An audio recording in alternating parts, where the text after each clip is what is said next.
में पानी भर जाने के बाद 3 छात्र छात्राओं की जान चली गई। स्टूडेंट्स की मौत के बाद एमसीडी ने ताबड़तोड़ कार्रवाई करते हुए कई अवैध और बेसमेंट में चल रहे कोचिंग संस्थानों को सील कर दिया है, जिसमें विकास दिव्य कीर्ति की दृष्टि आईएएस कोचिंग का नाम भी शामिल है।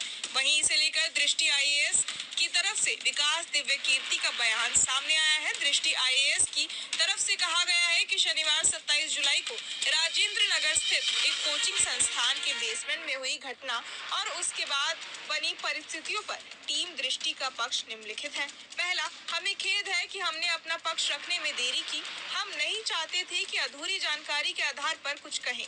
इस देरी के लिए हम हृदय से क्षमा प्रार्थी हैं।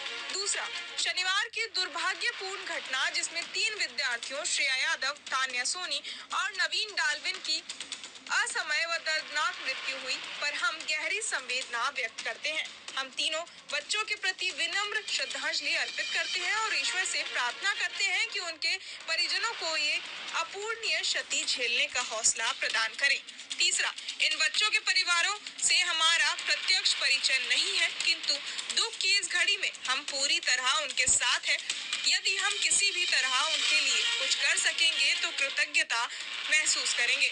चौथा, इस दुर्घटना को लेकर विद्यार्थियों में जो रोष दिख रहा है वो पूरी तरह न्याय संगत है। बहुत अच्छा होगा यदि इस रोष को सटीक दिशा मिले और सरकार कोचिंग संस्थानों के लिए निश्चित दिशा निर्देश लागू करे। इस संबंध में हम सरकार के साथ सक्रिय सहयोग करने को तत्पर हैं। पांचवा, कोचिंग संस्थानों से जुड़ी ये समस्या ऊपर से जितनी सरल दिखती है उतनी है नहीं। इसके कई पक्ष हैं जिनके तार कानूनों की अस्पष्टता और अंतर विरोध से जुड़ते हैं। डीडीए, एमसीडी तथा दिल्ली फायर डिपार्टमेंट के नियमों में असंगति है। इसी तरह Delhi master plan 2021, national building code, Delhi fire rules और यूनिफाइड बिल्डिंग बायलॉज के प्रावधानों में भी काफी अंतर विरोध है। दिल्ली मास्टर प्लान 2021 को छोड़कर किसी भी दस्तावेज में कोचिंग संस्थानों के लिए स्पष्ट प्रावधान नहीं दिए गए हैं।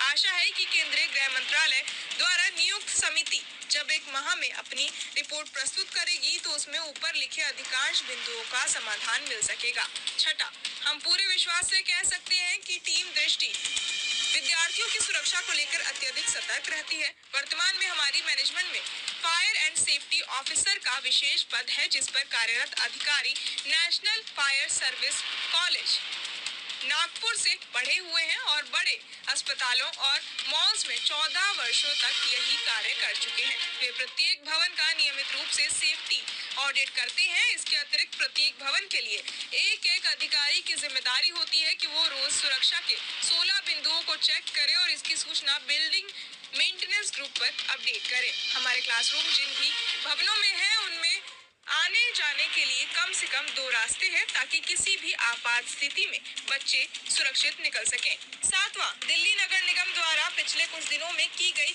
व्यापक कार्रवाई स्वागत योग्य है। आठवां, इस समस्या का स्थायी समाधान ये है कि सरकार दिल्ली में 3-4 क्षेत्रों को चुनकर उन्हें कोचिंग संस्थानों के लिए नियत करे। अगर सरकार क्लासरूम, लाइब्रेरीज, हॉस्टल खुद तैयार कराएगी तो ना ज्यादा किराए की समस्या रहेगी और ना ही सुरक्षा से जुड़े प्रावधानों की।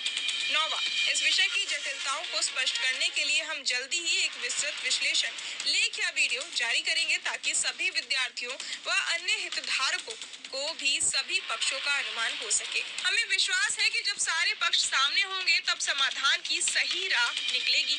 10वां और आखिरी, एक बार फिर यदि जाने अनजाने में हमारी टीम से कोई चूक हुई है तो हम उसके लिए फिर से खेद व्यक्त करते हैं।